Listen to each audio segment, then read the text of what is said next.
Assalamualaikum warahmatullahi wabarakatuh. Bersama saya Teguh Firmansyah. Ya, kembali lagi kami bersama Republika News Story. Dan kali ini kita membahas satu isu yang sangat cukup hangat ya di tataran internasional dan itu sangat berpengaruh juga di dalam negeri kita, yaitu isu soal militer Myanmar, kudeta militer Myanmar. Dan saat ini sudah memasuki babak baru di mana pertarungan politik di dalam tubuh di dalam politikan Myanmar ini sangat cukup perkembangannya sangat cukup drastis perubahannya.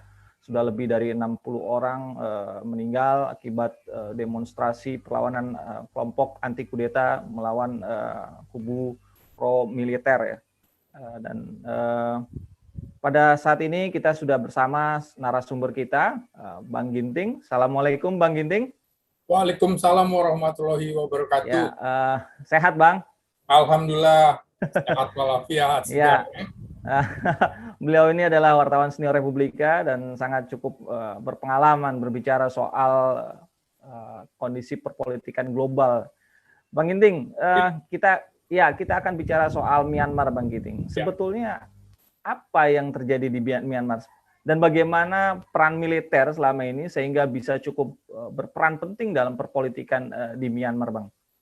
Ya, baik Bung Teguh, kita tahu bersama bahwa kudeta militer terhadap pemerintah Myanmar pada 1 Februari 2021 lalu menuai kecaman dunia ya. Jadi puluhan ribu warga Myanmar melakukan aksi menentang unjuk rasa kudeta militer itu, dan sampai sekarang masih terus berlangsung.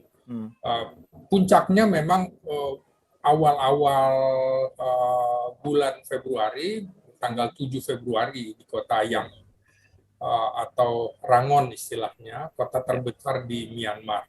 Nah, memang militer dalam istilah Myanmar itu Tatmadaw, kalau di kita ya tentara. Tatmadaw ini menjadi institusi paling kuat di negeri sejuta pagoda itu ya. Sejak merdeka dari Inggris pada 1948.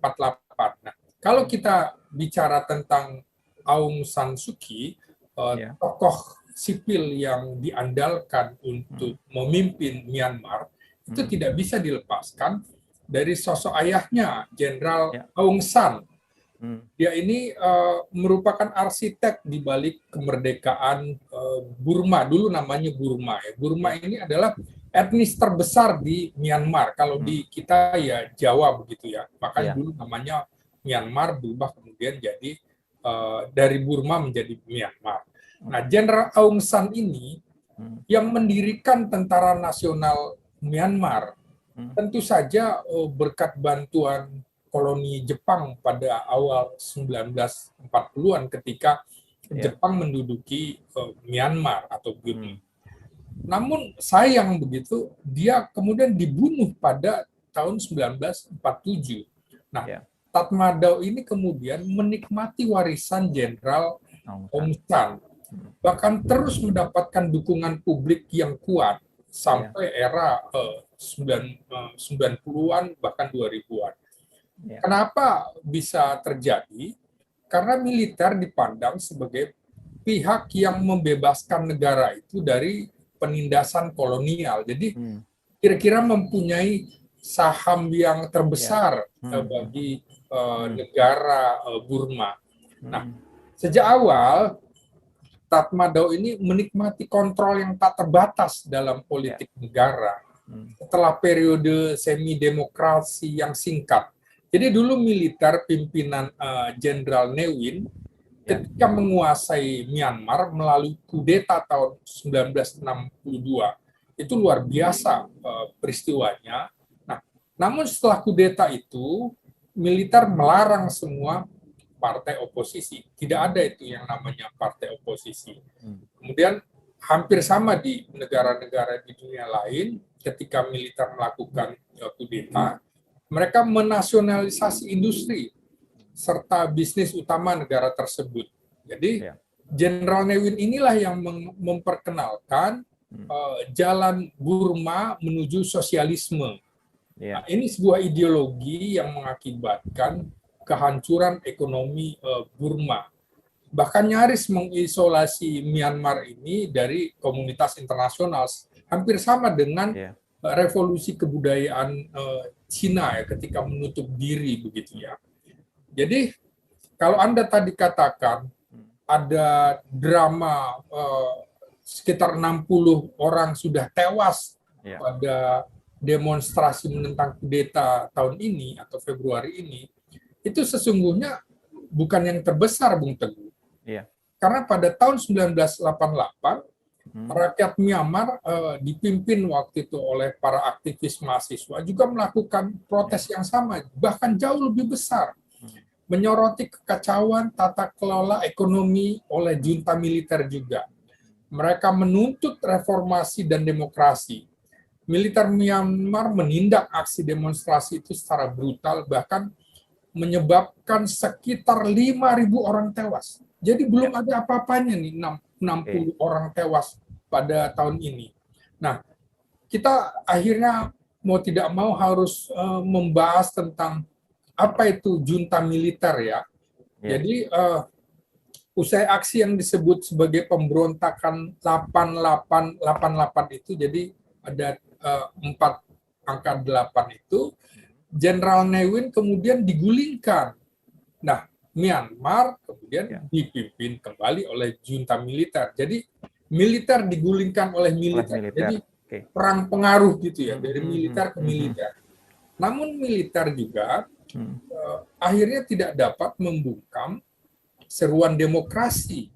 Tatmadaw pun akhirnya kehilangan dukungan publik karena mungkin sudah jenuh ya, sudah jenuh. Disinilah tampil Aung San Suu Kyi mendirikan Partai Liga Nasional untuk Demokrasi atau NLD ya. Dia menekankan agar pemerintah militer segera menggelar pemilu. Tekanan terhadap militer dilakukan bukan hanya di dalam negeri tapi juga oleh dunia internasional seperti saat ini. Nah, Tatmadaw akhirnya mengadakan pemilu juga berkat tuntutan masyarakat termasuk publik internasional. Hasilnya Anda tahu, Bung, dimenangkan secara telak NLD, partai San Suu Kyi itu ya. Namun apa yang terjadi? Apakah itu mulus? Tidak. Junta menolak mengakui hasil pemilu gitu. Ini kan menjadi kisruh lagi.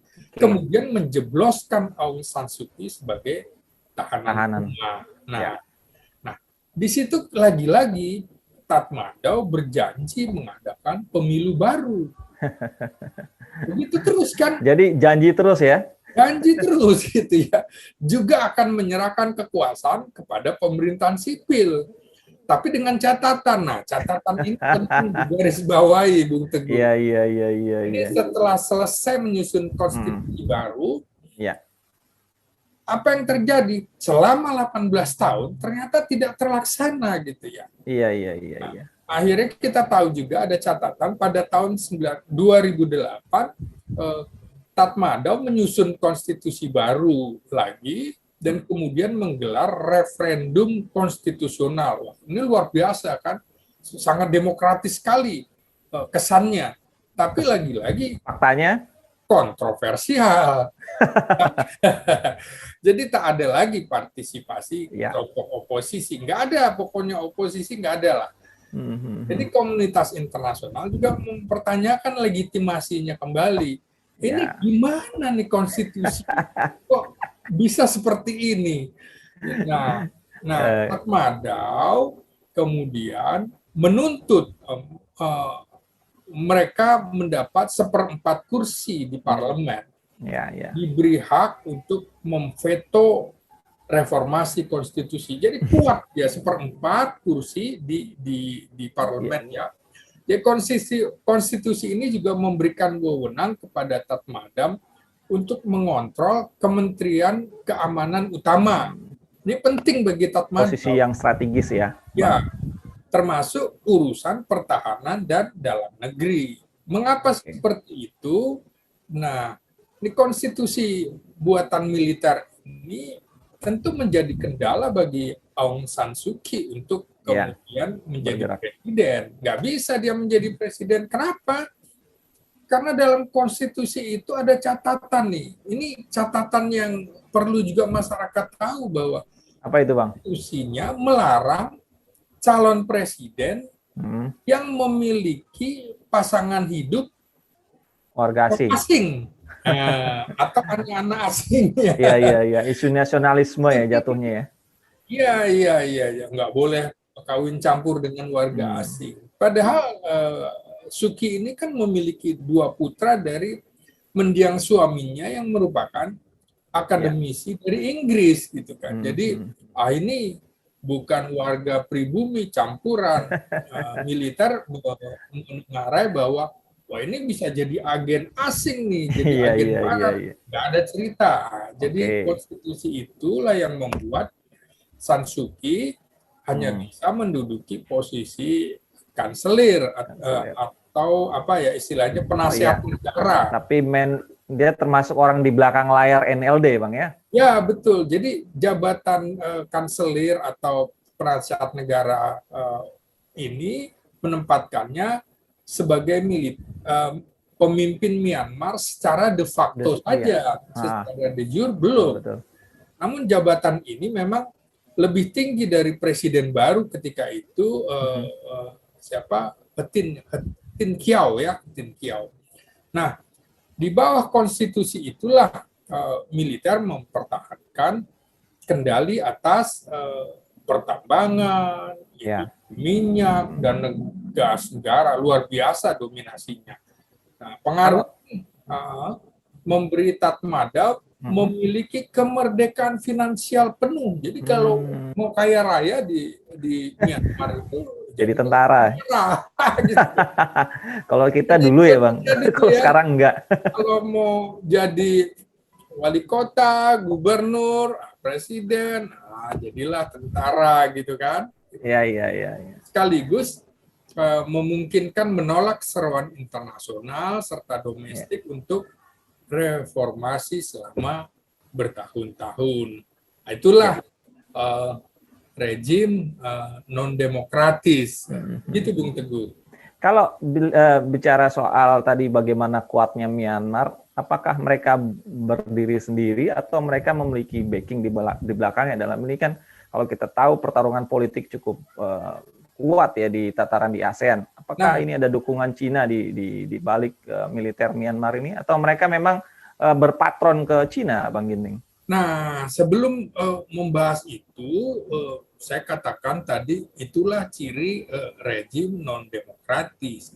Ya. Kalau bicara rejim non-demokratis, tentu juga terkait dengan pertarungan ideologi global. Nah, di sini kalau bicara diktator, tentu mungkin masyarakat hanya tahu bahwa diktator itu hanya ada diktator militer, padahal tidak. Rejim diktator ada rejim diktator militer dan rejim diktator partai politik. Jadi rejim non demokratis ini seperti di Myanmar tentu menarik perhatian kajian-kajian politik ya. Kita harus melihat dulu pertarungan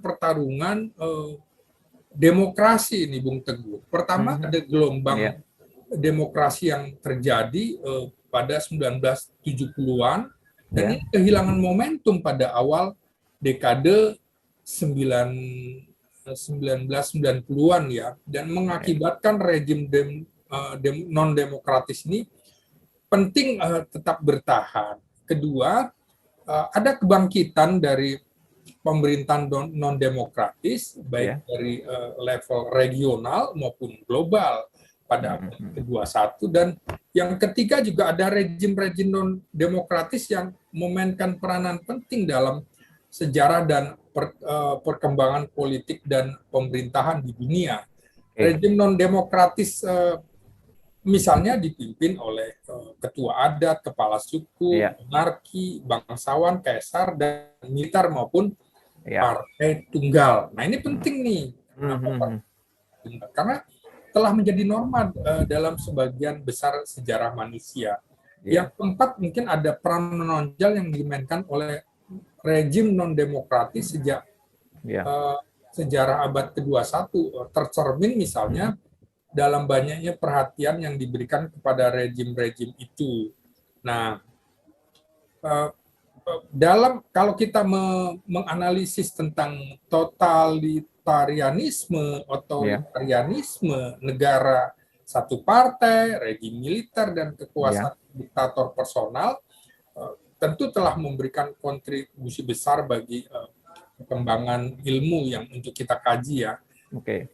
Jadi ada studi tentang rejim non-demokrasi yang menyediakan perspektif perbandingan demokrasi di berbagai dunia.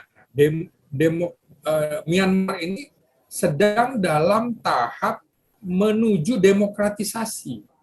Tapi nggak jadi-jadi. Nah, nggak jadi-jadi lewat figur Aung San Suu Kyi yang kemudian ternyata juga cacat gitu ya. Cacat karena dalam kasus Rohingya, dunia Barat termasuk dunia Islam akhirnya mengecam San Suu Kyi. Ingat, dia penerima Nobel Perdamaian tahun 1991. Kemudian akhirnya dicopot.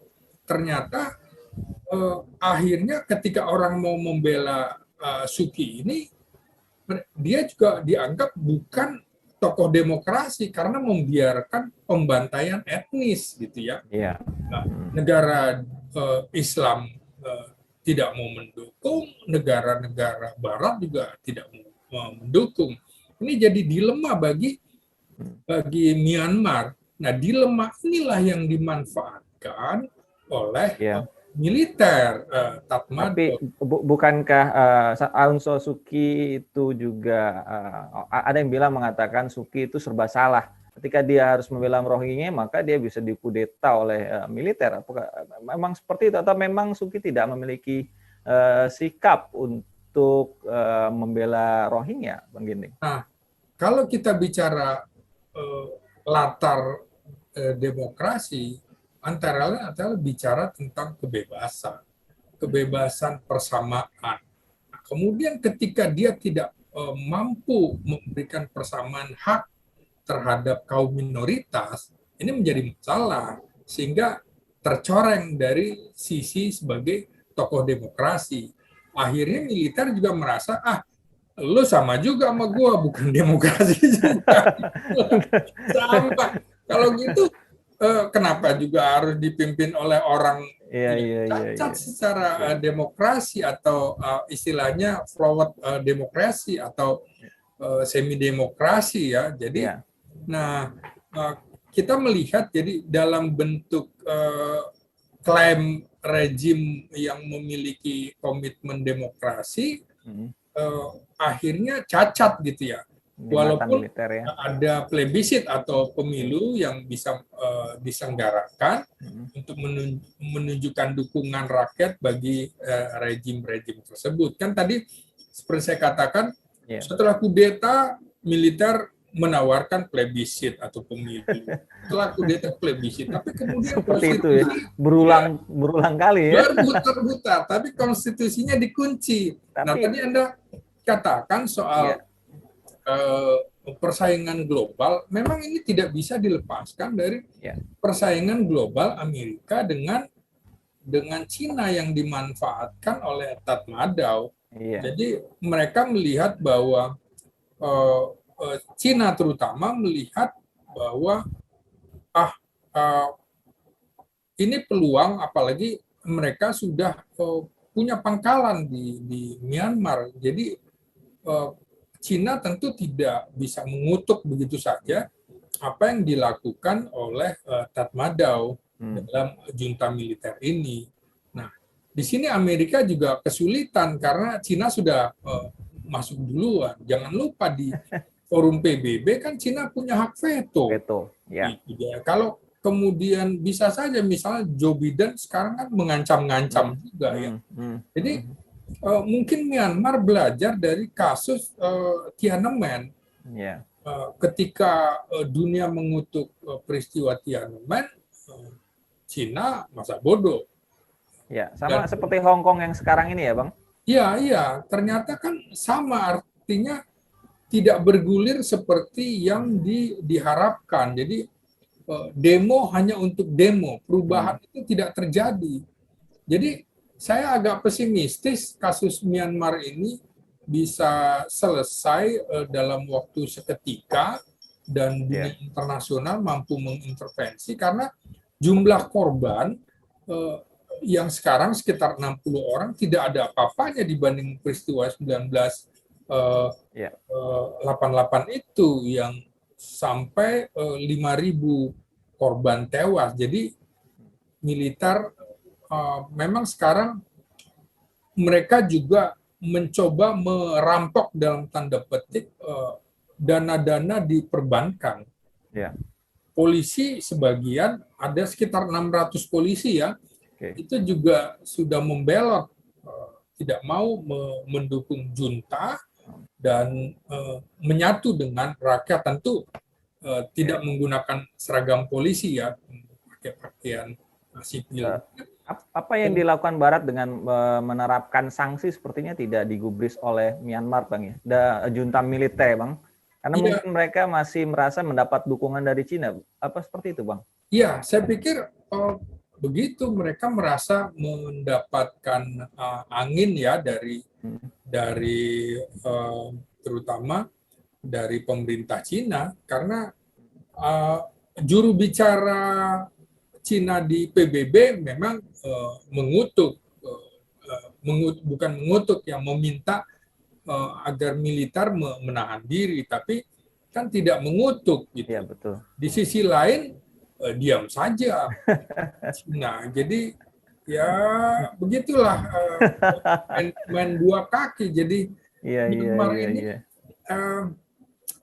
akhirnya seperti apa ya, rejim militernya ini mengingatkan kita pada bentuk modern rejim non-demokratis seperti eranya Napoleon Bonaparte dulu ketika dia menggunakan plebissit untuk melegitimasi rejim diktator yang dia pimpin. Jadi bentuk rejim yang dikuasai oleh diktator militer ini juga akhirnya mirip juga ketika revolusi Rusia Oktober 1917 ya. Jadi ideologi sosialis yang didukung oleh militer ini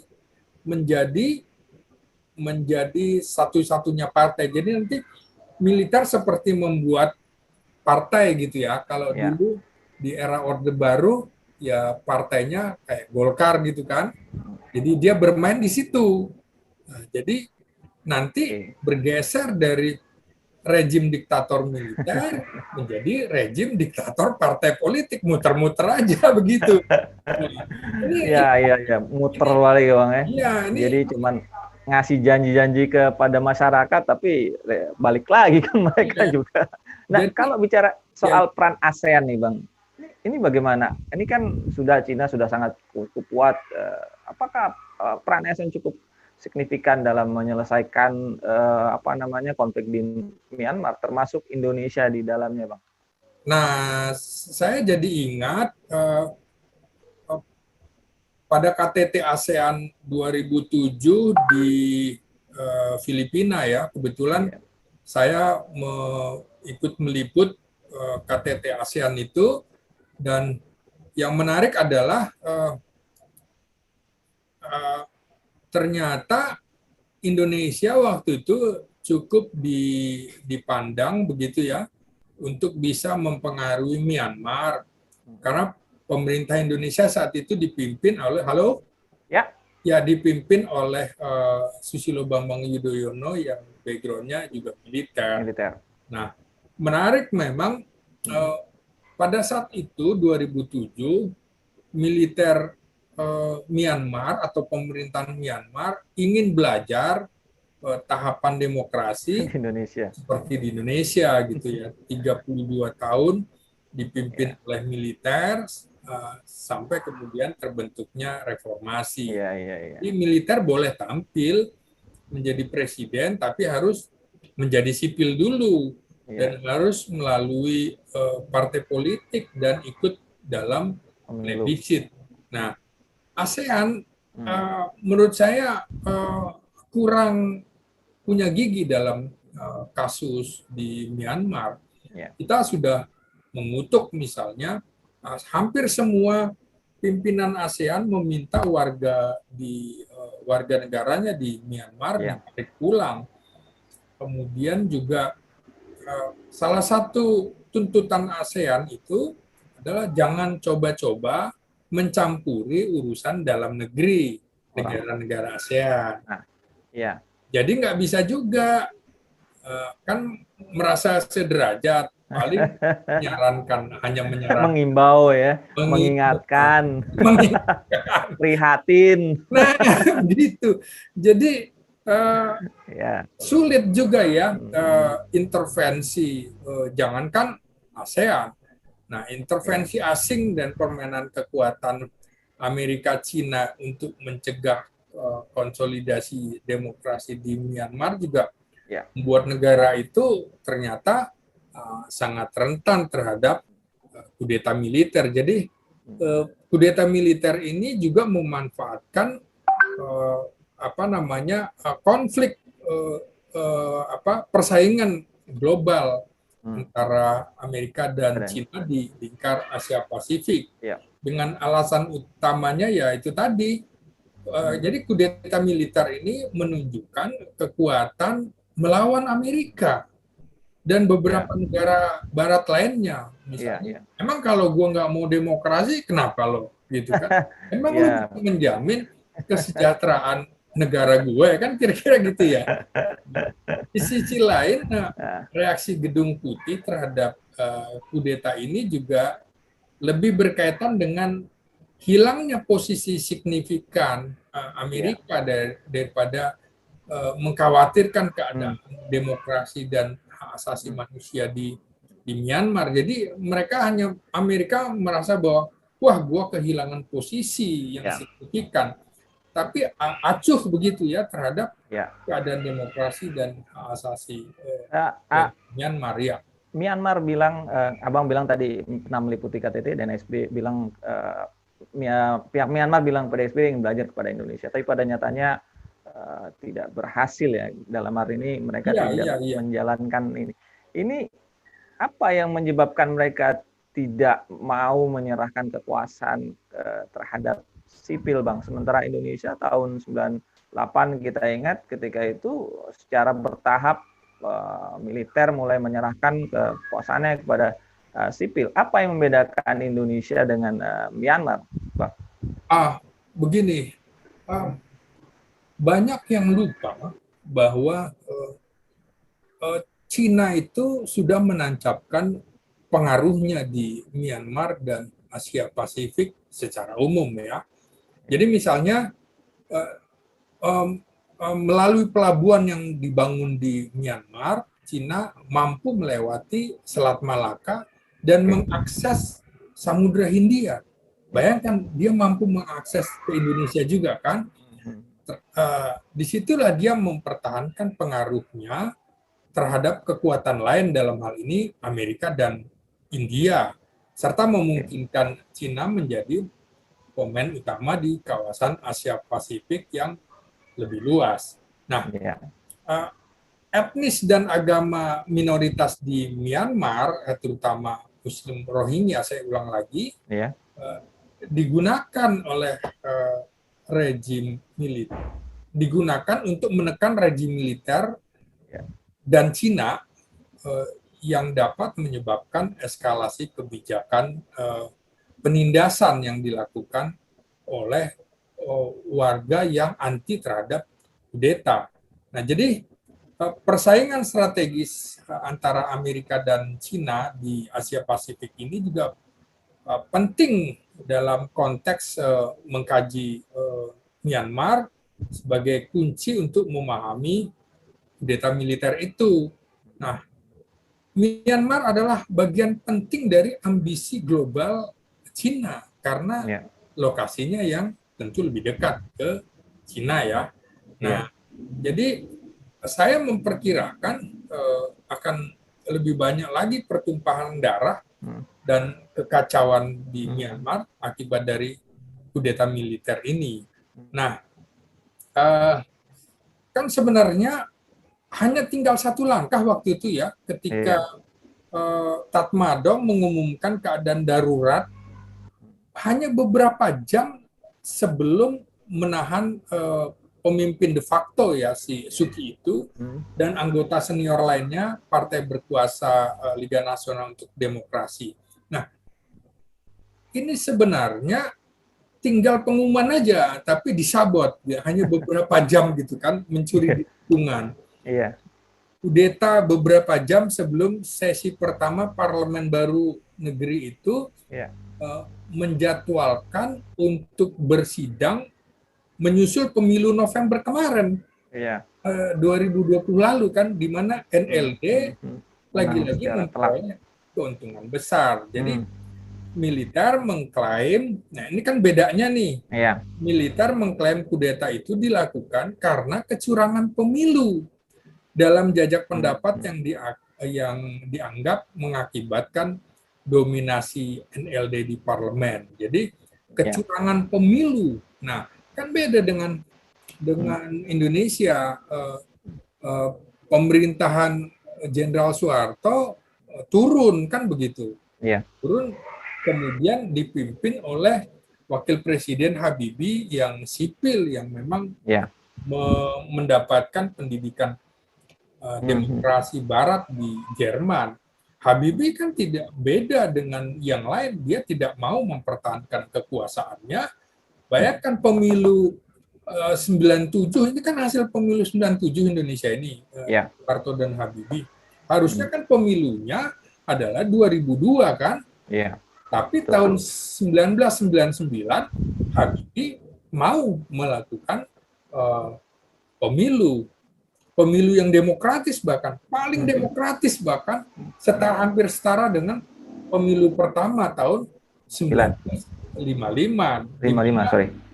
Di mana sekitar 48 partai politik ikut serta dalam plebisit reformasi. Jadi Habibie yang punya kesempatan untuk ikut dalam pemilihan presiden mengundurkan diri juga, tahu diri ketika pertanggungjawabannya juga ditolak dengan suara tipis, sekitar 6 suara saja, walaupun dia masih dapat dukungan dari militer. Ini yang berbeda. Kemudian militer Indonesia kembali masuk barak, betul-betul menarik diri, tidak lagi menempatkan wakilnya di parlemen. Dulu kan 100 utusan militer begitu ya, militer di situ. Kalau berarti sekitar 1/5-nya. Nah, kalau di Myanmar juga kan dia 1/4-nya kan, tadi saya katakan di konstitusinya minta 1/4. Jadi beda kalau militer Indonesia memang tidak melakukan kudeta, tapi militer di Myanmar dari kudeta ke kudeta terus-menerus ini kan, pembunuhan dari tahun 47 ketika Jenderal Aung San Suu. Jadi bedanya Bung Teguh. Jadi memang dari tubuh militer sendiri belum mau menyerahkan, sepertinya belum mau. Belum mau karena tubuh militer di Myanmar sendiri belum mau menyerahkan itu, karena mungkin dari sisi mereka menguasai cukup banyak resource di sana, Bang ya. Ya, betul. Urusan ekonomi, politik, dan mungkin Abang bilang tadi tambang yang cukup banyak kan. Ya, gas, tambang, dan satu lagi itu tadi, Suki ini dianggap agen asing gitu loh. Masa agen asing jadi pemimpin nasional? Jadi mungkin perlu juga dicarikan tokoh baru selain Aung San Suu Kyi untuk bisa menjadi pemimpin alternatif. Sudah ada belum, Bang, tokoh baru itu di Myanmar, Bang? Sebenarnya bisa saja cari orang-orang yang menjadi wakil di partai NLD gitu ya. Kalau kemudian militer lagi ya nggak jalan. Memang harus ada jalan tengah begitu ya. Tapi mungkin perlu ada sosok di militer yang berjiwa reformis mungkin di Myanmar, sehingga mereka mau mereformasi dirinya, baru kemudian setelah itu bisa ceritanya kan agak panjang. Kalau berjalan. di militer di Myanmar itu pensiunnya panjang. Panjang. Panglima militer ini itu pangkatnya, jabatannya itu setara dengan wakil presiden. Nah, jadi dia merasa bahwa kalau presiden nggak ada, gua dong yang mimpin, kan kira-kira gitu. Dan pensiunnya lama gitu loh. Bukan 58 atau 60. Dia jenderal yang pimpinan kudeta sekarang kan usianya sudah sekitar sudah mau pensiun bukan dia, Bang? Kemarin. Iya, 63, 65 begitu loh, udah senior sekali gitu. Dan itu jenderal bintang 5. Ya, jenderal bintang 5 kan merasa bahwa setara dong dengan presiden gitu. Walaupun dia lewat plebiscit. Kita bicara soal gerakan di aktivis sendiri, Bang. Apakah ada perbedaan dengan tahun yang Abang bilang tahun 88 jadi suatu pergolakan, atau tahun-tahun sebelumnya? Apakah gerakan aktivis pro demokrasi saat ini di Myanmar ada suatu yang berbeda atau sama saja, Bang? Ada beda. Ini kan generasi milenial, beda dengan tahun 1988. 1988 ya kira-kira setara dengan ketika saya masih mahasiswa gitu kan. Generasi bukan milenial. Dari pola pergerakannya mungkin ada. Iya, ada. Mereka melalui handphone gitu ya, melalui internet. Nah, mereka bergerak melalui itu. Jadi, kalau dulu kan tidak. Dulu kan SMS juga belum ada. Tahun 88 itu kan handphone juga belum ada. Hanya lewat telepon, lewat surat menyurat. Jadi polanya sekarang memang agak beda. Mereka berkumpul melalui kekuatan dunia maya. Tapi kan anak-anak sekarang, generasi milenial dengan generasi 88 agak beda, terutama tingkat keberanian. Tingkat keberanian. Karena hampir sama di negara-negara Asia Tenggara lainnya, Myanmar juga gandrung dengan dunia maya, dengan dunia TikTok, dengan dunia yang Facebookan ya, Bang? Facebookan, ya media sosial yang memang pamer pamer PD, tapi dalam kenyataannya masih kurang. Memang kemarin ada korban ya, perempuan si Angel itu yang berusia masih muda 19 tahun menjadi martir begitu. Nah, tapi kan juga yang menarik, dia ditembak bukan oleh militer, oleh polisi. Nah, militer juga kemudian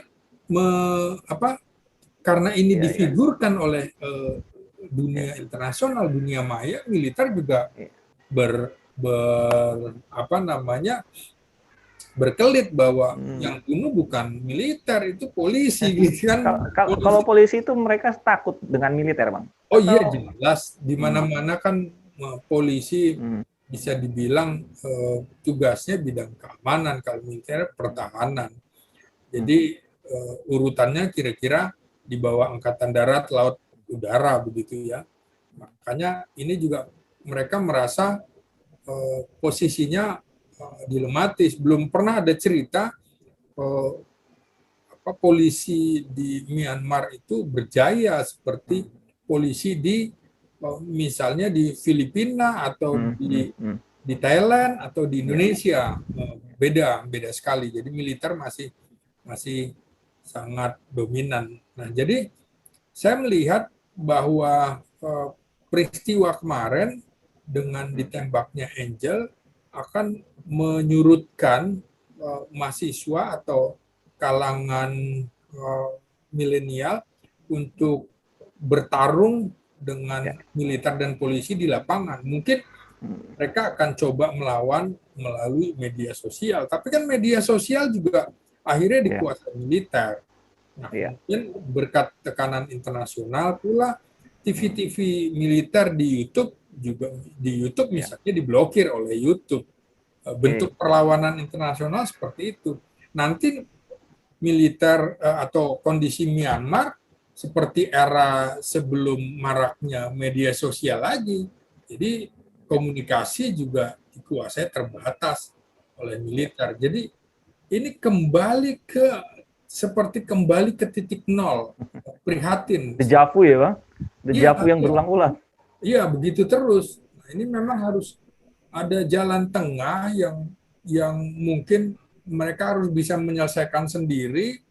Bagaimana pimpinan militer ini bisa bijak begitu ya, dan kalangan sipil juga harus ada pemimpin yang berani untuk melakukan konsensus begitu ya untuk kebersamaan Myanmar. Myanmar carut marut, saya kira ini duka bagi dunia karena kita juga tidak ingin kondisi-kondisi ini dialami oleh negara-negara lain, terutama di kawasan Asia Tenggara. Apalagi kemudian persaingan global Amerika dan Cina masuk di wilayah ini. Saya pikir begitu karena tuntutan negara-negara lain untuk tumbuh menjadi negara demokrasi ini sebuah keniscayaan, walaupun demokrasi bukan sistem yang terbaik, paling tidak dia adalah the second best gitu ya, yang kedua terbaik untuk tampilnya pemerintahan yang mendahulukan persamaan, memiliki hak bagi masyarakat untuk mendapatkan kebebasan, kemerdekaan, dan tentu ujungnya adalah kesejahteraan. Kesejahteraan inilah yang kemudian tidak tegak lurus dengan demokrasi. Karena tidak semua negara demokrasi kesejahteraannya baik. Ada juga negara-negara yang otoriter, seperti misalnya China, dia kesejahteraannya jauh lebih baik. Akhirnya pilihannya begitu. Anda mau demokrasi atau mau kesejahteraan, gitu. Maunya demokrasi dan sejahtera, Bang. Nah, kuncinya itu Bung Teguh. Bang, kita masuk ke sesi akhir. Ya. Menurut Abang, apa ujung dari drama politik yang terjadi di Myanmar ini? Apa yang kemudian menurut Abang kan sudah berulang kali memantau kondisi Myanmar dari periode-periode sebelumnya. Untuk tahun ini, apa sebetulnya yang akan terjadi, Bang? Apakah akan terjadi sebuah rekonsiliasi? Atau akan terjadi sebuah pembangkangan di militer atau di tubuh polisi? Atau Suu Kyi dibebaskan? Atau seperti apa, Bang? Menurut Abang sendiri, apa yang akan terjadi?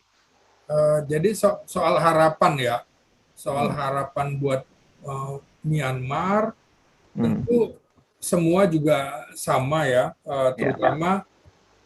terutama bagi warga Myanmar.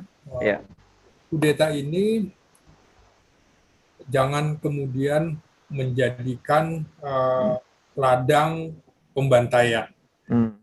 Jadi kita berharap memang masyarakat Myanmar juga jangan terlalu menaruh harapan penuh pada Aung San Suu Kyi ya. Jadi Aung San Suu Kyi ini bukan satu-satunya harapan bagi Myanmar. Kalau kemudian Aung San Suu Kyi jadi harapan satu-satunya, kemudian kontra terus dengan militer, ini nggak selesai-selesai kan. Jadi ini mental Suu Kyi juga kan sekarang terkungkung begitu ya. Nah, akibat perselisihan untuk memutuskan krisis negara bagian Rakhine aja dia nggak. Nah, jadi Suu Kyi menurut saya mestinya harus lebih membuka diri dan terlibat dengan pemerintah dan dunia internasional agar mau menyelesaikan konflik-konflik Ya. genocide dulu di Rohingya ya, Ya. supaya ini bisa diselesaikan. Karena bagi dunia Barat misalnya Ya. hubungannya dengan Myanmar, terutama kelompok asasi manusia dan PBB Ya. serta media internasional, hubungannya kan sangat buruk dengan Iya. Myanmar. Betul. Jadi selama kasus Rohingya misalnya tidak diselesaikan, maka hubungan Myanmar dengan dunia luar buruk gitu ya. Jadi Iya, iya, iya. saya ini yang membawa dirinya si Suki ini Ya. kepada kondisi dilematis yang harusnya Hmm. dia bisa pecahkan. Jadi Ya. berbagai penghinaan misalnya dari masyarakat internasional ini kan dihina kan Ya. Myanmar karena genosida ini ya. Ya. Tetapi dengan seperti itu Myanmar terisolasi. Ya. Dunia luar juga mau membela, ragu. Dibela juga seperti itu. Jadi ke depan mungkin Ya. perlu ada pemimpin utusan-utusan Ya. Myanmar yang mungkin melakukan langkah diplomasi, terutama Ya. awalnya ke bepergian dulu lah ke Ya. negara-negara ASEAN untuk kemudian meyakinkan bahwa Myanmar akan menyelesaikan konflik berdarah ini dan akan membangun negara yang demokrasi. Ya. Myanmar akan bersahabat, harus dicanangkan, akan bersahabat dengan hak asasi manusia, dengan dunia internasional, PBB, dan juga pers, kan begitu. Karena bagi pers juga sebelum masalah HAM itu Iya. diselesaikan, Myanmar adalah musuh bersama. Myanmar kan jadi musuh bersama dunia ini kan. Betul, betul, Jadi betul. Selalu negatif. betul. Jadi kita tidak bisa, Myanmar terutama tidak bisa Ya. mengharapkan San Suu Kyi sebagai satu-satunya harapan untuk perubahan di Myanmar. Nah, Iya. saya pikir juga militer Myanmar atau Tatmadaw ini adalah pihak yang bersalah. Bagi saya dia Iya. adalah pihak yang bersalah atas krisis yang terjadi. Dan Oke, oke, oke. satu-satunya orang yang bisa mengubah, menurut saya bukan cuma San Suu Kyi, tapi harus ada tokoh-tokoh lain yang tampil untuk melakukan perubahan dari sekarang. Ini momentum penting. Ya. Jadi kalau perlu mengundurkan diri semuanya. Misalnya San Suu Kyi mengundurkan diri dari kanselir atau penasehat negara untuk harus mundur begitu kan untuk menangani krisis. Kalau dia nggak mundur, militernya juga nggak mundur kan begitu. Jadi di tahanan ini ya mungkin juga harus jadi ada win-win solution. Iya, jadi udahlah Suu Kyi mundur, militer mundur sehingga tidak ada saling tuding lagi sebagai misalnya Suu Kyi ini perpanjangan tangan asing. Kan gitu. Iya. Nggak mau lah, militer Oke. nasionalismenya lebih tinggi dari ada San Suu Kyi. Jadi, ini betul. krisis yang harus diselesaikan menurut saya, Bung Teguh. Oke, Bang Ginting, terima kasih banyak atas waktunya. Ini kita sudah di ujung sesi kita. Tadi ada satu hal yang menarik dari Bang Ginting bahwa memang kita tidak bisa lagi sepenuhnya berharap pada Suu Kyi, Bang ya. Ya. Harus ada tokoh-tokoh baru yang kemudian bisa melakukan komunikasi dengan baik dengan militer. Karena bagaimanapun militer masih memiliki peran yang cukup signifikan untuk ke depan. Oke, mungkin ada closing statement, Bang? Closing statement tentu harapan saya adalah militer harus bisa menahan diri. Itu satu, itu penting. Karena kemudian kekuasaan kalau diraih dengan kekerasan itu akan menghasilkan kekerasan baru. Kekerasan bukan jalan terbaik untuk menyelesaikan konflik. Jadi konflik ini harus diselesaikan dengan konsensus, dengan diplomasi, dengan langkah-langkah bijak. Misalnya menampilkan tokoh-tokoh adat etnis Burma sebagai etnis mayoritas, Kemudian tokoh agama Buddha juga mesti berperan, tapi jangan pendeta Buddha yang Rohingya. menyetujui pembantaian di Rohingya. Tokoh-tokoh ini bisa Ya. tampil untuk sementara menyelesaikan waktu. Jadi Oke.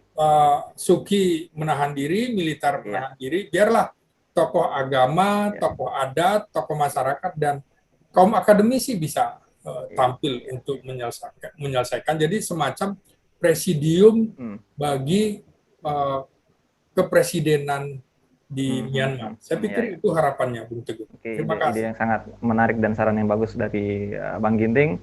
Terima kasih Bang Ginting, wartawan senior Republika. Demikianlah Sobat Republika, Republika News Story kali ini bersama abang kita, Bang Ginting. Dan nanti kita akan bertemu di lain kesempatan. Terima kasih telah bersama kami. Assalamualaikum warahmatullahi wabarakatuh. Waalaikumsalam warahmatullahi wabarakatuh.